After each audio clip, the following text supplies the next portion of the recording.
The truck's engine died with a shudder, and for a moment there was nothing but silence. Greta had never experienced quiet like this before. Back home in Munich there was always something, trams rattling on their tracks, voices echoing off stone buildings, the persistent hum of a city that never quite rested.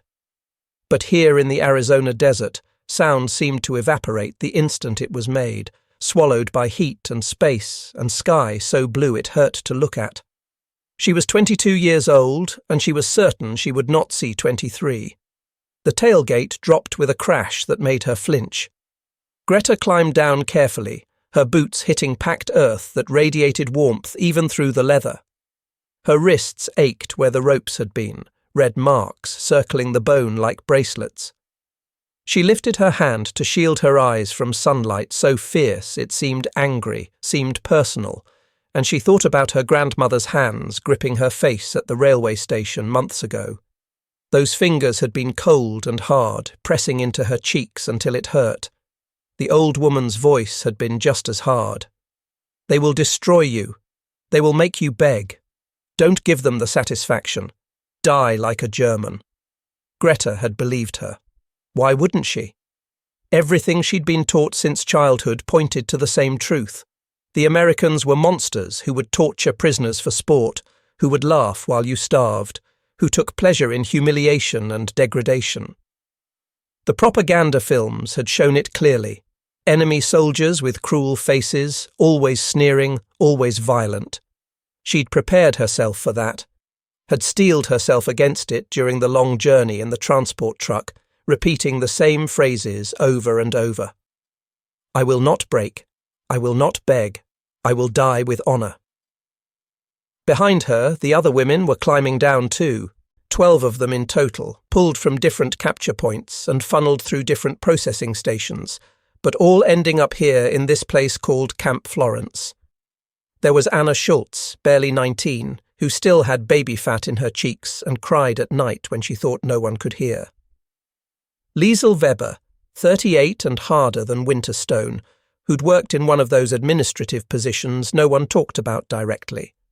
2 nurses, 3 clerks, 4 radio operators like Greta herself, all of them standing straight despite exhaustion, chins level despite fear. They'd been trained for this, trained to maintain dignity even in the face of death. A figure approached across the compound, and Greta felt her breath catch. The woman wore an American uniform, pressed and neat, with lieutenant's bars gleaming on her shoulders. But her face stopped Greta's thoughts completely. Japanese, the enemy of her enemy, or perhaps just another enemy. The propaganda had been clear about that too. The whole world wanted Germany destroyed, wanted to grind their nation into dust and dance on the ruins. The lieutenant stopped a few paces away, close enough to see but far enough to avoid any sudden movements. She carried a clipboard in one hand, no weapon visible. When she spoke, the words came out in perfect German, barely accented at all. "I am Lieutenant Sarah Tanaka. This is Camp Florence. You will follow me for processing. No shouting, no rifles pointed at their backs, no German shepherds straining at leashes, trained to attack." Greta felt dizzy, though whether from heat or confusion she couldn't say. This wasn't right. This wasn't how it was supposed to go. She glanced at the other women and saw her own bewilderment reflected back. Anna's eyes were wide as dinner plates. Even Liesel looked uncertain, though she tried to hide it behind her usual scowl. Processing took longer than expected, though not because of cruelty. They were led through a series of stations, each one methodical and impersonal. Medical check, personal effects inventory, barracks assignment. At each stop, American soldiers performed their duties with mechanical efficiency, filling out forms and asking questions and writing down answers without any particular emotion. No one spat at them. No one raised a hand. It was almost worse than violence would have been, this complete absence of feeling, like being processed through a machine that didn't care enough to hate. The barracks building smelled like freshly cut wood when they entered. Pine sap and sawdust, clean and almost pleasant. Greta's assigned bunk had an actual mattress on it, thin but real, with a pillow and a folded blanket that looked new. On top of the pillow sat a bar of soap, white and unblemished, the wrapper still intact. She picked it up with trembling hands, half expecting it to crumble into ash or reveal itself as some kind of cruel joke, but it was solid, real. "Ivory brand," the wrapper said in English letters she was starting to recognize. "Where are the interrogation rooms?" Anna whispered from the next bunk over. Her voice shook. "Where do they keep the punishment cells?" Greta had no answer. She sat on the edge of her mattress, still holding the soap, and tried to make sense of a world that had stopped following any rules she understood.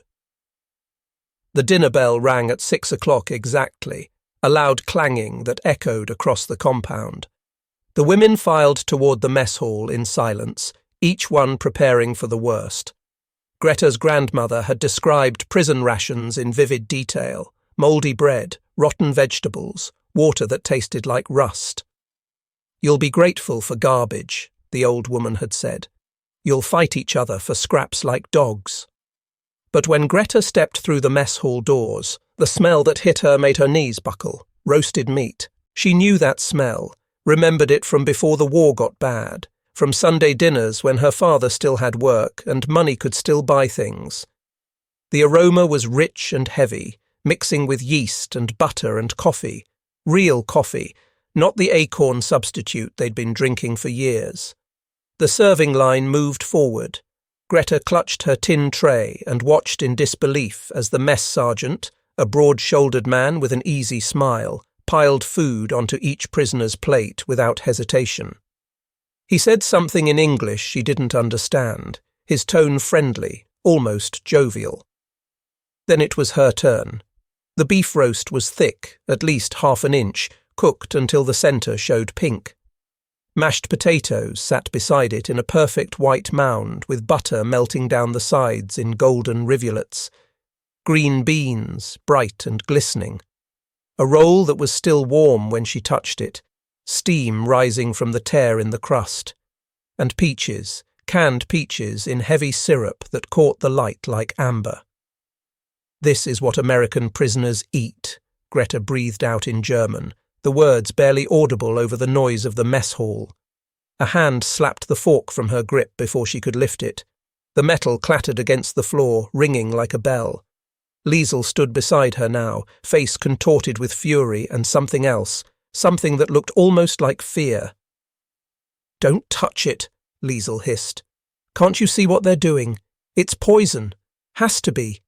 They want us to think we're safe, want us to let our guard down. And then—" She made a sharp gesture across her throat, quick and final. Around them, the other women had frozen, trays in hand, looking at the food like it might explode. It made a horrible kind of sense. Of course the Americans would be devious. Of course they would play psychological games. You didn't treat your enemies this way unless you were planning something worse. But then Lieutenant Tanaka appeared, settling into a chair directly across the table from Greta. She set down her own tray with careful precision, and Greta's stomach lurched when she saw it. Identical. Exactly the same food, down to the last bean, the same portions, the same everything. The lieutenant picked up her knife and fork, cut into her beef with movements that were calm and deliberate, and took a bite. She chewed, swallowed, met Greta's eyes without blinking. "Geneva Convention, Article 26, Sarah said in that precise, formal German. "Prisoners of war shall receive the same basic rations as troops of the detaining power. You can verify this through the Red Cross report. It's posted in your barracks. Third document on the left wall." Greta felt something fundamental shift inside her chest, like tectonic plates grinding against each other. If they had lied about this, about something so basic and essential, what else had been lies? Everything her grandmother said, everything the newsreels showed, everything she'd been taught to believe about the world and Germany's place in it and what happened to soldiers who fell into enemy hands. That night, she couldn't sleep. Long after lights out, long after the other women had settled into uneasy rest, Greta lay on her bunk and stared at the ceiling. She'd saved a piece of the beef, hidden it in her sleeve during dinner when no one was looking, wrapped it in a scrap of paper. Now she pulled it out in the darkness, feeling the weight of Liesel's contempt from across the room, even though the older woman couldn't possibly see her. The meat was cold now, congealed fat white around the edges. Greta lifted it to her mouth. It tasted like betrayal. It tasted like the death of everything she'd thought was true. And when she finished eating it, she pressed her face into the pillow and cried as quietly as she could manage, tears soaking into fabric that smelled clean and new and wrong. A week passed, then 2. Greta learned the camp's rhythm. Wake at 6, breakfast at 7, work details from 8 to 4, dinner at 6, recreation time until 9, lights out at 10. The structure was rigid, but not cruel, enforced with the same mechanical consistency Sarah applied to everything. The work wasn't difficult. Greta had been assigned to laundry duty along with 5 other women. They spent their days hauling wet uniforms from industrial washing machines to outdoor clotheslines that stretched across the compound in neat rows. The machines were enormous, loud as thunder, and they turned the air humid and heavy. But the work was honest, real. At the end of each day, the camp supervisor handed Greta 80 cents in camp script, thin paper vouchers with Camp Florence printed across the top. By the end of the first week, she had $3.60. More money than she'd ever held in Germany, where currency had become increasingly meaningless as the war ground on. She stared at the bills in her palm like they might vanish if she looked away. Saturday morning brought access to the camp canteen. Greta stood in line with the other women, watching nervously as prisoners ahead of her made purchases. When her turn came, she approached the counter with her script clutched tight and pointed at items she wanted. Toothpaste in a metal tube with Colgate written on the side. Writing paper, cream-coloured and smooth. A pencil with a good eraser. The corporal behind the counter barely looked at her. He took her money, made change, pushed the items across the counter and waved her along. That was it. No mockery, no cruelty. Just a transaction. Business as usual. Anna bought cigarettes even though she didn't smoke. She held the pack like a talisman, like proof that this strange reality might actually be permanent. I just wanted something that was mine, she explained later, voice small. Something they gave me instead of took away. Greta found herself watching Lieutenant Tanaka obsessively now. Studying her the way you'd study a puzzle box, looking for the hidden mechanism that made it work. Sarah moved through the camp with absolutely mechanical precision, that clipboard always in hand, dark hair pinned so severely it looked painful. She enforced regulations with perfect consistency. When a guard tried to withhold a prisoner's dessert ration as a joke, Sarah reassigned him to night watch for 30 days without hesitation. When Liesel was caught hoarding bread in her footlocker, Sarah confiscated it and wrote up the incident in triplicate, her handwriting neat and emotionless. What Greta couldn't understand was the restraint. Sarah should hate them, had every right to hate them. The guards talked freely when they thought the prisoners couldn't understand English, and Greta had picked up enough words to follow along. Sarah's parents were in some internment camp in California, their grocery store seized, 30 years of work erased overnight. Her brother had died in Italy, killed proving loyalty to a country that imprisoned his family anyway. Yet here she stood, treating enemy prisoners with a care that felt more disturbing than violence could ever be. One evening, Greta sat alone in the barracks with a blank piece of writing paper in front of her and a pencil in her hand.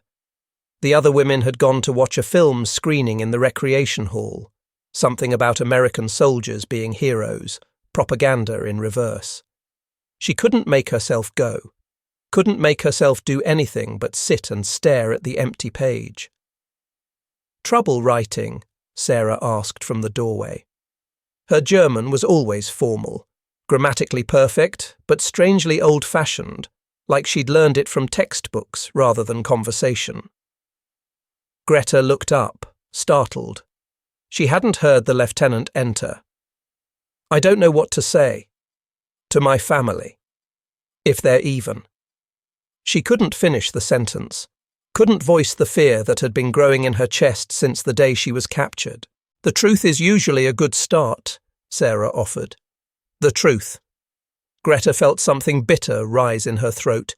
The truth is, I'm being treated better here than I ever was at home. The truth is, I eat meat while they starve. How do I write that without sounding like I've gone over to the enemy? Sarah was quiet for a long moment. Then she reached into the leather bag she always carried and pulled out a small book, cloth-bound with worn edges. German-English Dictionary. She set it on the bunk beside Greta with careful precision. Thought you might want to read the convention yourself, Sarah said. Article by article, every word of it. It's not mercy we're showing you, it's law. There's a difference. Greta picked up the dictionary slowly. The cover was soft under her fingers, worn smooth by years of use. Why are you doing this? She asked. Why are you treating us like we're human? Something shifted in Sarah's expression, too quick to read. Because the law says you are. And the minute I stop following that law, I become everything I'm supposed to be fighting against. She turned toward the door, then paused with her hand on the frame. Your family would want to know you're alive. Write that first. The rest can wait. After Sarah left, Greta opened the dictionary. The pages smelled like old paper and printer's ink. She started with simple words. Hello, thank you, please, but found herself drawn to others. Justice, restraint, mercy. She sounded them out quietly, testing shapes her mouth had never made before. By the end of the second week, she'd begun teaching English to the younger prisoners. Anna was her best student, soaking up vocabulary with frightening speed. Even Liesel showed up once, standing at the back of the barracks with arms crossed, listening but never participating, never asking questions. Why are you learning their language? Liesel demanded one night after lights out. Her voice cut through the darkness like a blade. Why are you trying to become one of them? Greta didn't answer immediately. She thought about the dictionary, about Sarah's mechanical kindness that somehow hurt worse than cruelty would have, about beef that tasted like treason. Because I want to understand what they're saying, she finally replied.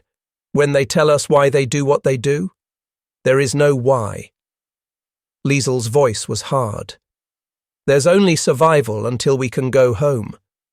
But Greta was no longer sure what home meant, or whether there was anything left worth going back to. 3 months dissolved like sugar in water. Greta learned to sleep through the night without jerking awake in panic, learned to eat without checking her food for poison first, learned English words for sunrise and coffee and good morning, learned how to say them to the mess sergeant who served breakfast with that same gentle smile every day. The camp settled into routine until the morning Lieutenant Tanaka assembled all the women and marched them to the theatre without explanation. The room was small and close, folding chairs arranged in tight rows facing a white screen that hung against the far wall.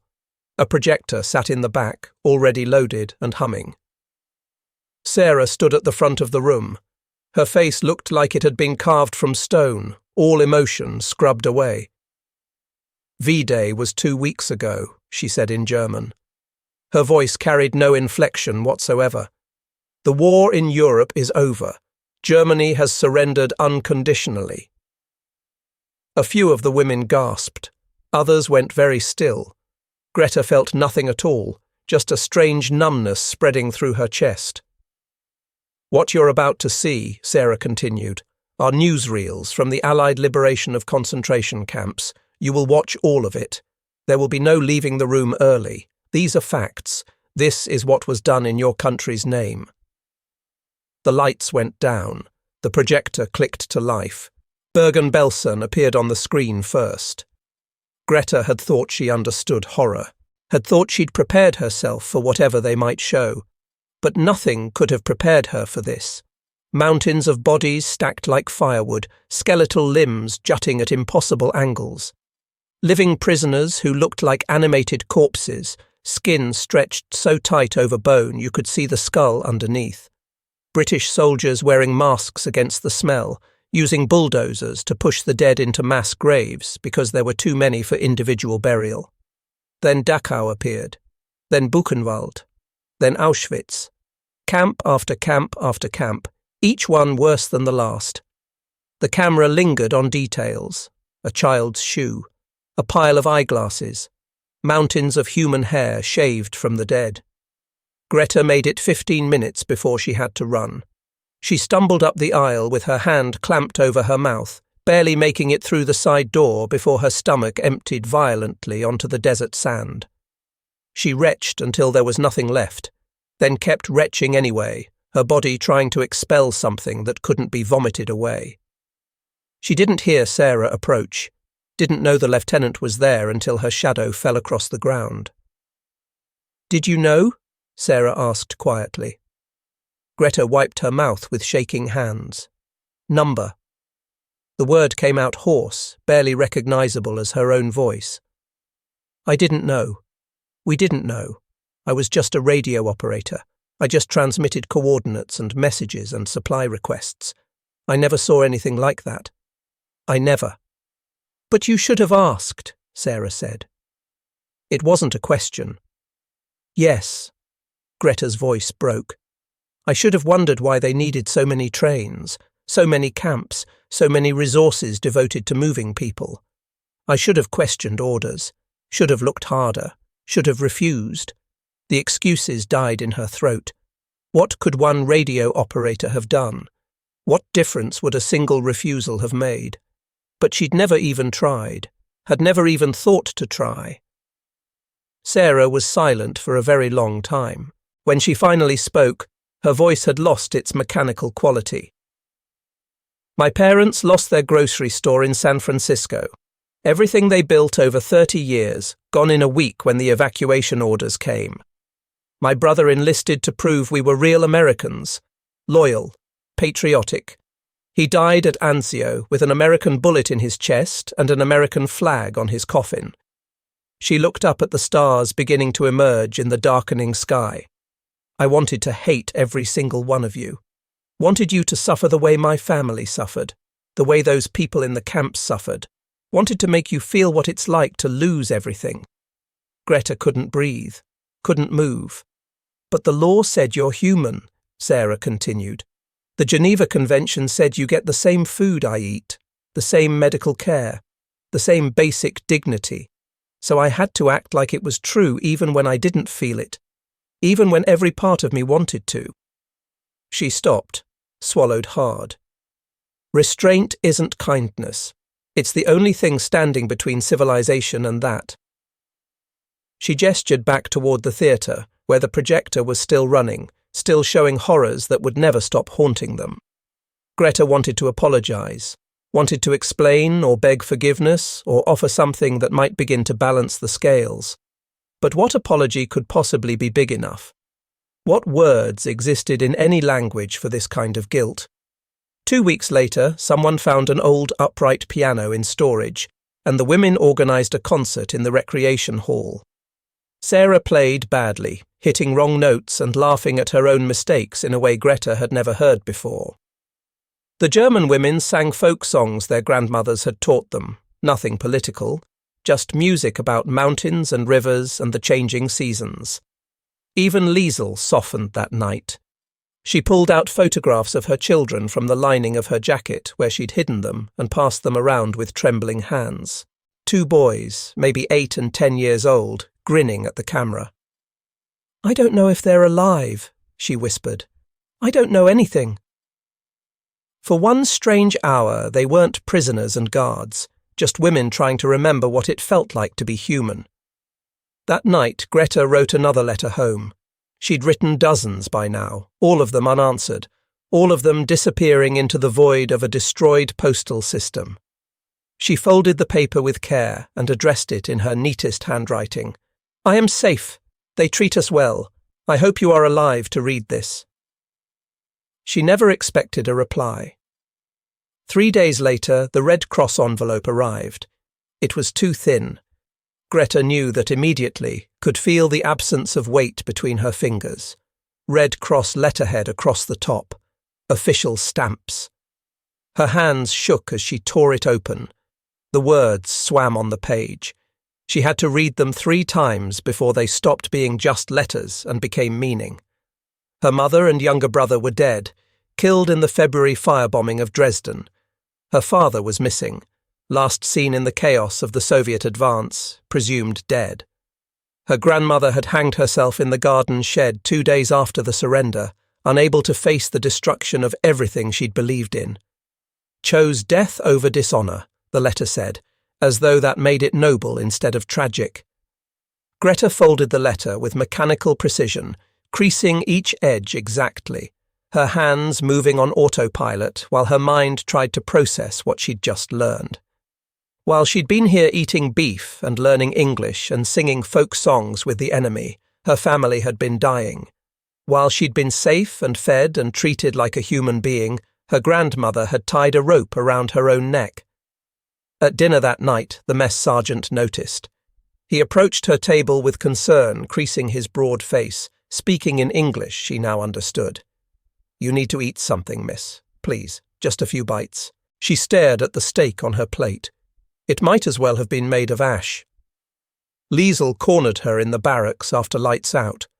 The older woman's face blazed with something between fury and vindication. "I told you," she hissed in rapid German. "I told you they were playing games. Now you see it, don't you? They fed you while your family died. They made you comfortable while Germany burned. They turned you into a traitor." "I never," Greta started, but her voice wouldn't work properly. "You befriended her. That Japanese woman." Liesl's voice rose, sharp enough to draw blood. "You learned their language. You laughed at their piano playing. You chose them over your own people, over your own blood." "That's not," Greta tried again. "You're a collaborator," Liesl spat. "A disgrace. Your grandmother killed herself because she understood what honor looked like. And you make me sick." Something inside Greta's chest broke loose like ice carving from a glacier. She launched herself at Liesl, fists swinging wildly, screaming words that didn't form coherent sentences. They crashed into a bunk with a sound like thunder. Greta felt a fist connect with her jaw, tasted copper and salt. Didn't care. She wanted to hurt something, wanted to make the world hurt the way she hurt. Guards flooded the barracks within seconds. Strong hands dragged her away. She was still screaming when they locked her in the isolation cell, a small concrete room with a cot and a bucket and 4 blank walls and nothing else. The door slammed shut. The silence pressed down like a physical weight. For 3 days she sat in that cell and faced the question she'd been running from since the newsreels, since the letter, since the first bite of meat 3 months ago. Did being treated with mercy make her complicit in what Germany had done? Did surviving while her family died mean she'd betrayed them? Was gratitude the same as treason? On the 3rd day, Sarah came. She didn't unlock the cell, just sat on the floor outside with her back against the bars and spoke through the gap. "I got the report about your family," Sarah said quietly. "I'm sorry for your loss." Greta said nothing. What was there to say? "You didn't kill them," Sarah continued. "You didn't drop the bombs or start the war or vote for any of it. You were 22 years old and following orders because that's what you'd been taught to do since you were old enough to understand language." "I should have been there." Greta's voice came out raw. "I should have died with them. Would that have made it better? Would that have undone what happened? It would have been honest." Sarah was quiet for a long moment. "You didn't choose to be captured. You didn't choose to be fed according to the Geneva Convention. But you can choose what to do with the fact that you survived. You can choose what that survival means." She stood, brushing dust from her uniform. "People are going to need bridges. Between languages, between former enemies, between the world that was and the world that has to be built now. You can be that bridge if you want to, or you can let the guilt consume you. But either way, your family is still gone, and you're still here. and that's the only fact that matters. Her footsteps echoed down the corridor, fading into silence. Greta curled up on the thin mattress and finally let herself cry properly. Not the silent tears she'd shed before, but great wrenching sobs that tore through her chest and left her gasping for air. She cried until she was empty, until there was nothing left but the terrible, unbearable fact of her own continued existence and the question of what to do with it. They released her on a Wednesday. She walked back to the barracks with her jaw still tender and her knuckles still sore, and found the other women preparing for repatriation. The camp was processing them in waves, sending them back to occupied Germany on transport ships that would dock in Hamburg or Bremen or whatever ports were still functioning. Most of the women were terrified.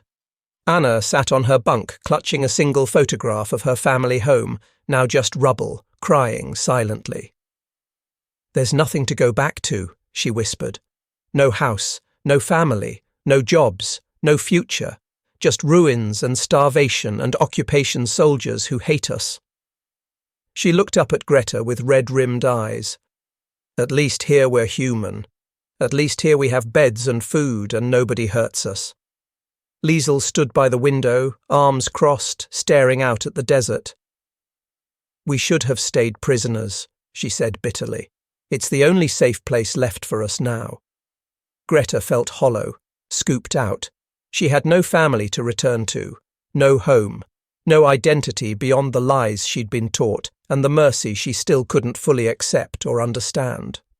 She moved through the days like a ghost, doing her work assignments because routine was easier than thinking, eating because Sarah watched her with those steady dark eyes until she took at least a few bites.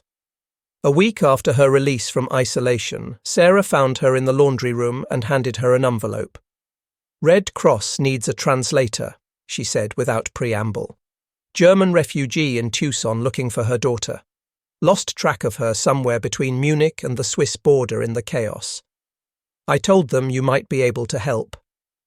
Greta stared at the letter, written in shaky German script, a mother's desperate plea full of specific details. The daughter's birth date, the colour of her coat, blue wool with silver buttons, a distinctive scar on her left hand from a kitchen accident when she was 7. The kind of details only a real mother would know. "I don't know how to," Greta started.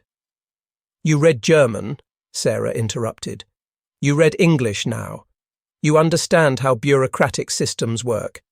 It's not redemption, but it's something real." Greta took the letter. She spent 3 hours that evening translating it carefully, adding notes about where to search, which agencies to contact, what specific paperwork would be needed for a displaced person's case. She walked it back to Sarah's office after lights out and slid it under the door, then went back to her bunk, feeling something she couldn't quite name. 2 days later, another letter arrived, then another. Word had spread somehow through the refugee networks.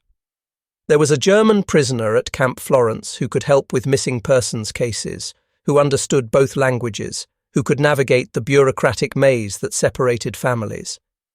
Greta translated requests, wrote letters, filled out forms in triplicate. Small acts that felt inadequate against the ocean of suffering, but real nonetheless. Tangible. Each one a thread trying to reconnect fabric that had been torn to pieces. One evening, Sarah brought her a follow-up. The Tucson mother had found her daughter in a displaced persons camp near Stuttgart. They'd been reunited. The daughter was alive and safe. Greta read the thank you letter 3 times, then pressed her palm against her mouth to stop the sob that wanted to escape. One person, one single thread reconnected in the vast, torn fabric of Europe. It shouldn't have mattered. It shouldn't have meant anything against the scale of everything that had been destroyed. But it did. A Red Cross worker visited the camp 2 weeks before the first repatriation ships were scheduled to depart. She was a tall woman with efficient movements and kind eyes, recruiting staff for displaced persons relief operations across occupied Europe. She stood at the front of the recreation hall and addressed the gathered prisoners in careful, slow German. "We need German speakers desperately," she explained. People who can help survivors navigate aid systems, fill out paperwork correctly, locate missing relatives, translate trauma into forms that bureaucracies can process. It's not glamorous work. Long hours, difficult conditions, heartbreaking cases that will stay with you forever. But if you want to help rebuild something from the ashes, this is where it starts. This is the foundation. Greta sat in the back of the room.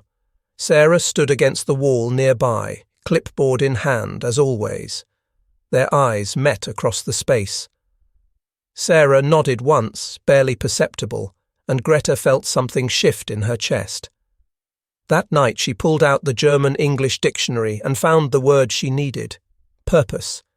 She sounded it out quietly, testing the shape of it in her mouth, the way it felt on her tongue. When the Red Cross worker asked for volunteers the next morning, Greta raised her hand. Liesl watched from across the room, her expression unreadable. "You're still choosing them," Liesl said later, voice flat. "Still turning your back on your own people." "No," Greta replied quietly.